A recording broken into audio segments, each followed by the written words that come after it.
wabarakatuh. Kembali lagi bersama saya di video Kimia Santuy. Video kita kali ini akan membahas materi tentang sel elektrolisis. Nah, materi ini sering ditanyakan di ujian, baik di ujian semester maupun ujian masuk perguruan tinggi negeri. Makanya tonton video ini sampai habis dan jangan lupa subscribe dan like agar kalian tidak ketinggalan video kimia menarik lainnya. Nah, jadi kalau nanti dibilang sel elektrolisis, jadi elektrolisis itu perubahan dari arus listrik menjadi energi kimia. Nah, bagaimana prosesnya dari arus listrik menjadi energi kimia? Maka nanti prinsip kerja dari sel volta harus tahu. Nah, prinsip kerjanya nanti ada dua. Yang pertama, ingat cara ngapalnya krav. Nah, krav ini katoda mengalami reduksi dan di anoda mengalami oksidasi. Jadi cara ngapalnya krav. Jadi bisa kita tulis katoda tempat berlangsungnya reaksi reduksi dan di anoda tempat berlangsungnya reaksi oksidasi. Itu yang pertama, krav. Yang kedua, nanti prinsip kerja dari sel elektrolisis, cara ngapalnya kenap. Nah, kenap ini katoda elektrodanya bermuatan negatif dan di anoda elektrodanya bermuatan positif. Jadi bisa kita tulis kenap katoda elektrodanya bermuatan negatif dan di anoda elektrodanya bermuatan positif. Jadi prinsip kerja sel elektrolisis ada dua, krav sama kenap. Nah, kemudian yang selanjutnya di dalam sel elektrolisis harus tahu kita reaksi-reaksi yang terjadi pada sel elektrolisis. Maka nanti di dalam sel elektrolisis reaksi yang terjadi pada katoda.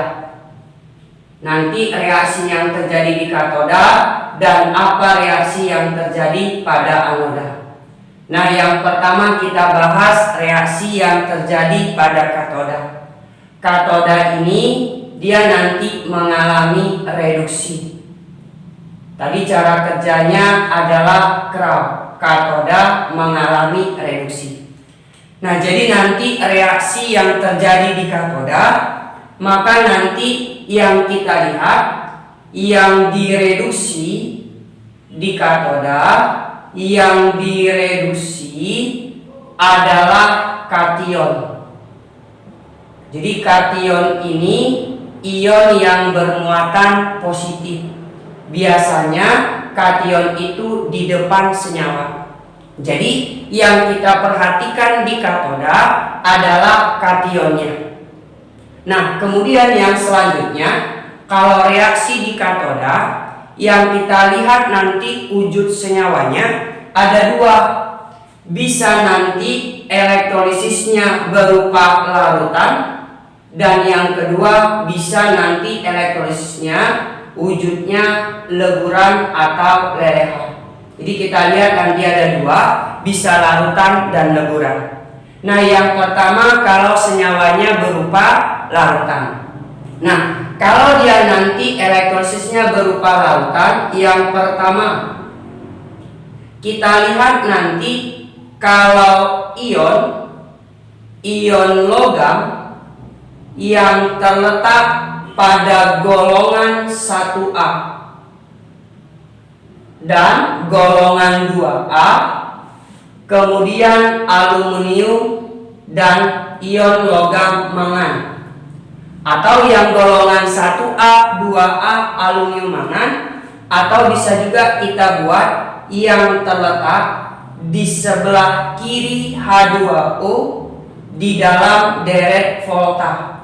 Nah, video kita sebelumnya sudah membahas logam-logam yang terletak pada deret volta, bagaimana cara menghafal jembatan keledainya dalam deret volta.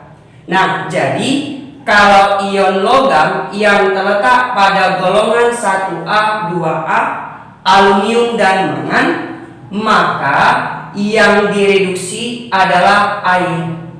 Jadi yang direduksi adalah air, H2O. Maka bentuk umum bisa kita tulis yang terjadi di katoda yang mengalami reduksi. Kalau ion logamnya golongan 1A, 2A, aluminium mangan, maka yang reduksi air reaksinya adalah 2H2O ditambah 2 elektron menghasilkan H2 ditambah 2 OH-.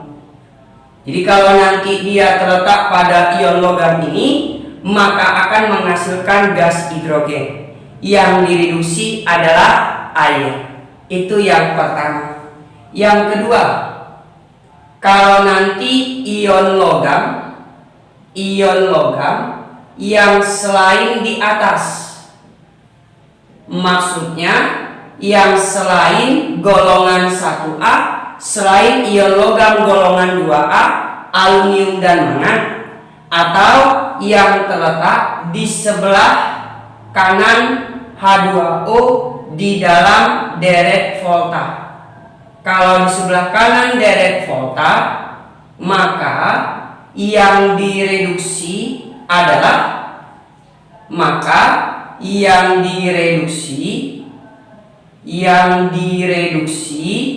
yaitu ion logamnya. Maka bisa kita buatkan bentuk umumnya. Yang di katoda mengalami reduksi, kita misalkan logamnya simbolnya huruf L, N positif menghasilkan logam L. Maka nanti logamnya ini akan membentuk endapan. Maka endapan itu sering terjadi pada katoda. Maka biar muatannya netral, ini kita tambah N elektron. Artinya kalau ini muatannya positif 1, maka ditambah 1 elektron. Kalau L-nya 2 positif, maka tambah 2 elektron. Itu maksudnya. Kemudian yang ketiga, kalau nanti mengandung ion hidrogen, ion H dari asam. Kalau nanti kationnya mengandung ion H dari larutan asam, maka bentuk umum reaksi yang terjadi di katoda langsung ion hidrogennya. Maka H positif akan membentuk gas hidrogen H2. Maka biar kita setarakan reaksinya hanya ada 2, ini kita kali 2. Muatannya 2 positif, maka ditambah 2 elektron. Inilah nanti yang terjadi di reaksi di katoda kalau wujud senyawanya berupa larutan. Kemudian yang kedua, kalau nanti elektrolizisnya wujud senyawanya berupa leburan. Jadi leburan ini sama juga nanti dalam bentuk lelehan. Nah, kalau nanti elektrolizisnya berupa leburan atau lelehan, maka nanti yang direduksi adalah ion logamnya. Jadi yang direduksi adalah ion logamnya. Nah, maka bisa kita buat bentuk umumnya hampir sama dengan yang di kanan H2O pada deret volta. Maka bisa kita tulis bentuk umumnya, di katoda mengalami reduksi, logamnya direduksi, berarti Ln positif ditambah N elektron menghasilkan logam L. Maka logamnya akan mengendap pada katoda. Inilah aturannya kalau dia bentuk larutan dan bentuk leburan.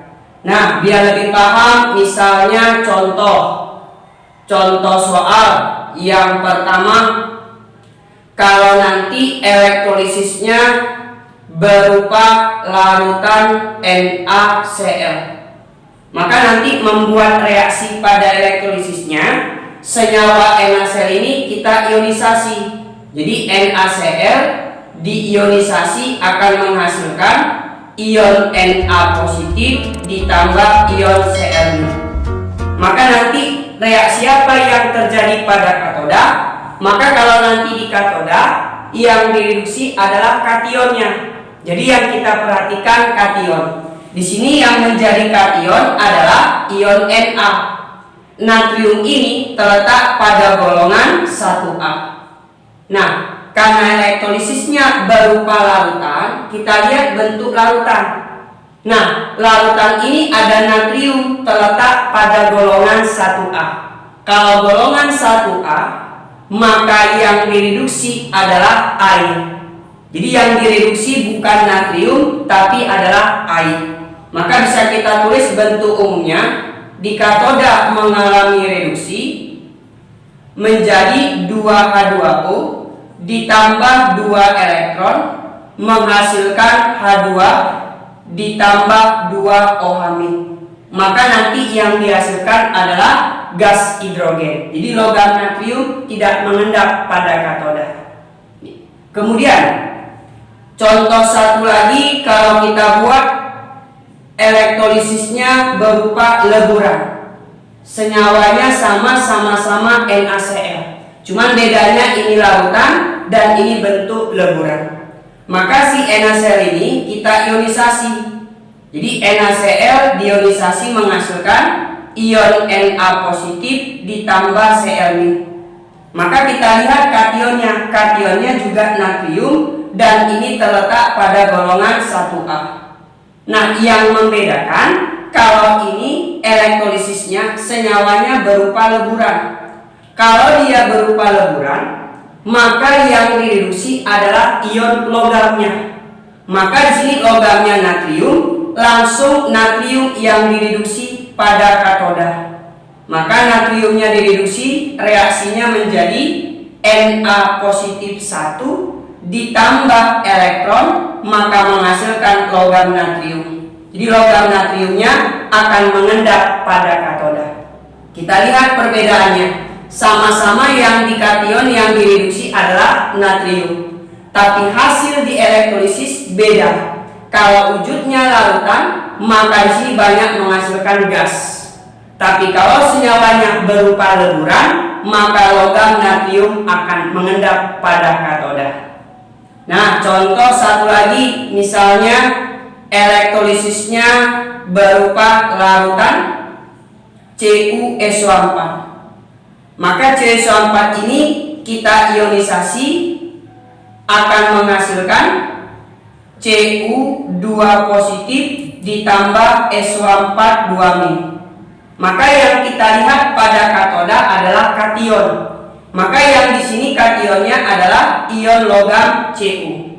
Maka Cu ini bukan terletak pada golongan 1A, bukan golongan 2A. Berarti selain yang di atas. Kalau ion logamnya selain di atas, maka yang direduksi adalah ion logamnya langsung.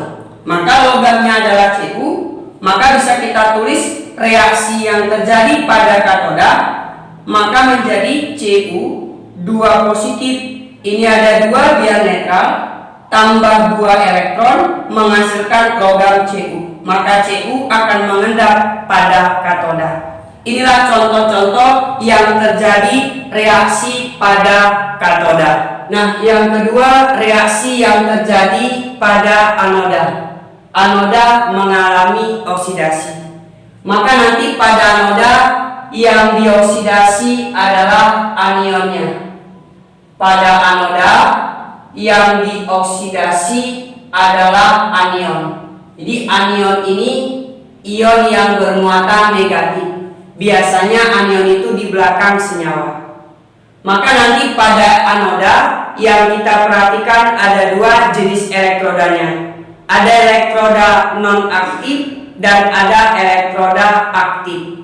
Nah, yang pertama pada anoda kita perhatikan ada menggunakan elektroda non-aktif.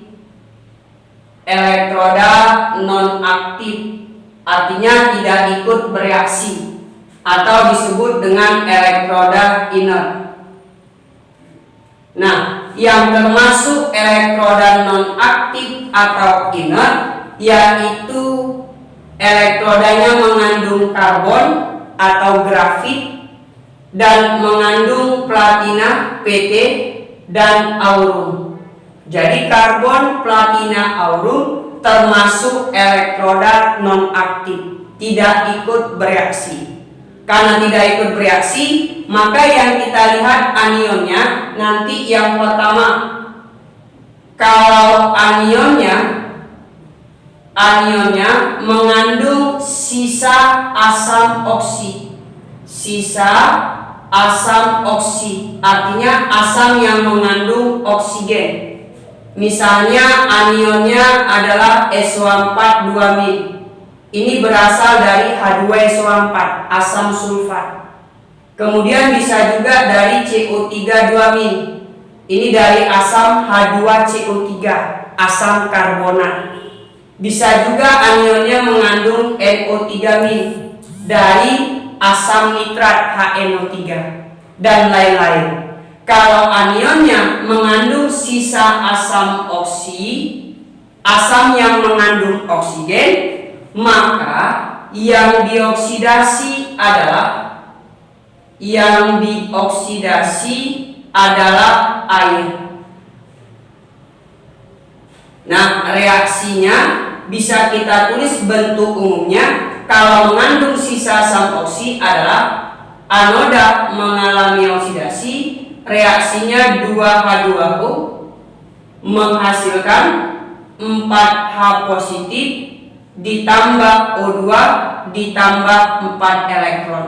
Maka kalau mengandung anion sisa asam oksi pada anoda banyak menghasilkan gas oksigen. Itu yang pertama. Yang kedua, kalau mengandung anion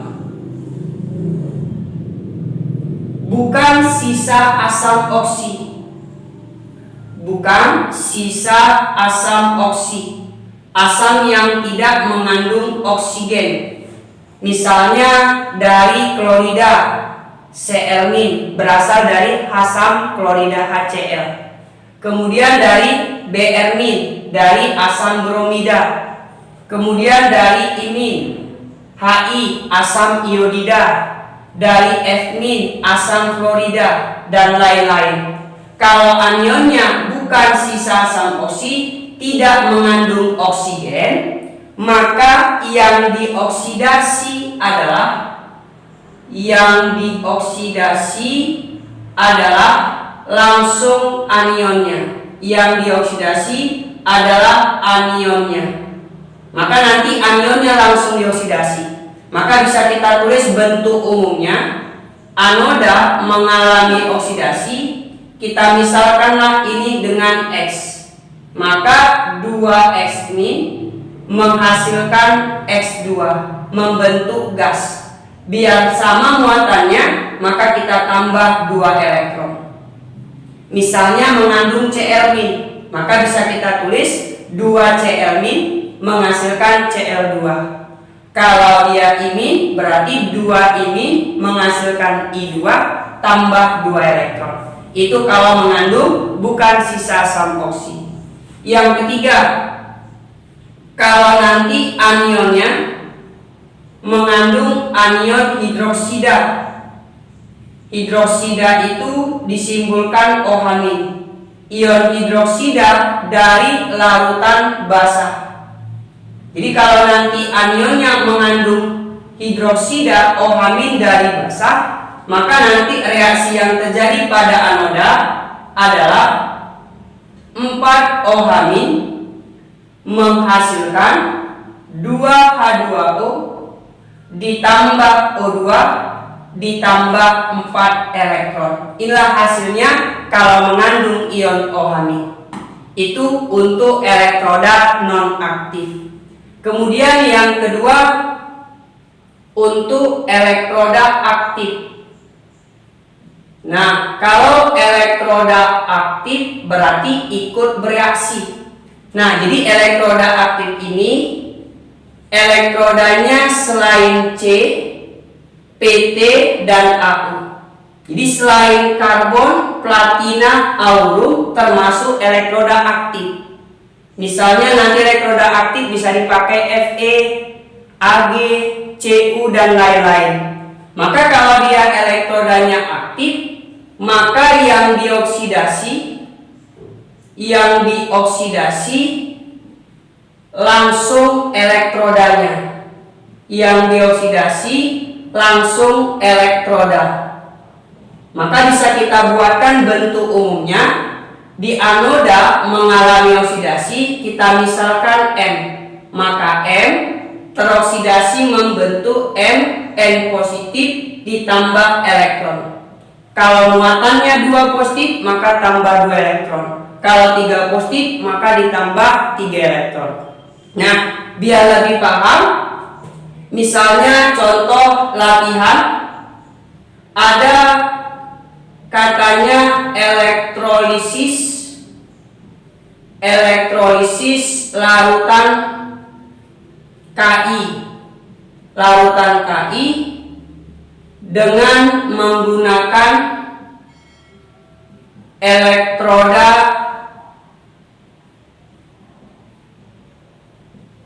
karbon atau C. Maka apa yang terjadi kalau larutan KI dielektrolisis? Maka langkah pertama, KI ini kita ionisasi akan menghasilkan K positif ditambah imin. Maka di sini yang bertindak sebagai kation adalah ion K dan anionnya imin. Maka bisa kita tulis di sampingnya, katoda mengalami reduksi dan anoda mengalami oksidasi.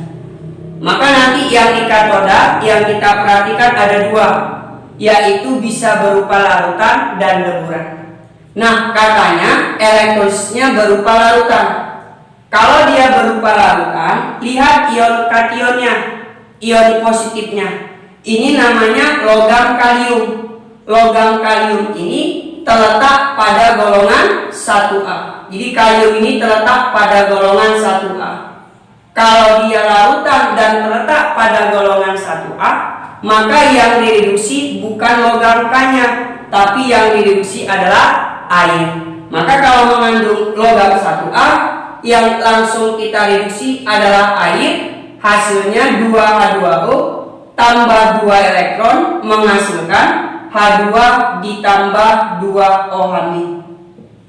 Kemudian pada anoda kita lihat menggunakan elektroda C. Jadi elektroda C ini termasuk elektroda non-aktif. Artinya si C tidak ikut bereaksi pada anoda. Maka yang bereaksi kita lihat aturannya.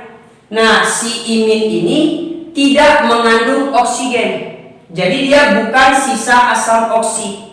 Kalau bukan sisa asam oksi, maka yang dioksidasi langsung anionnya. Maka anionnya ini, maka bisa kita tulis bentuk umumnya menjadi 2 imin menghasilkan I2 ditambah 2 elektron.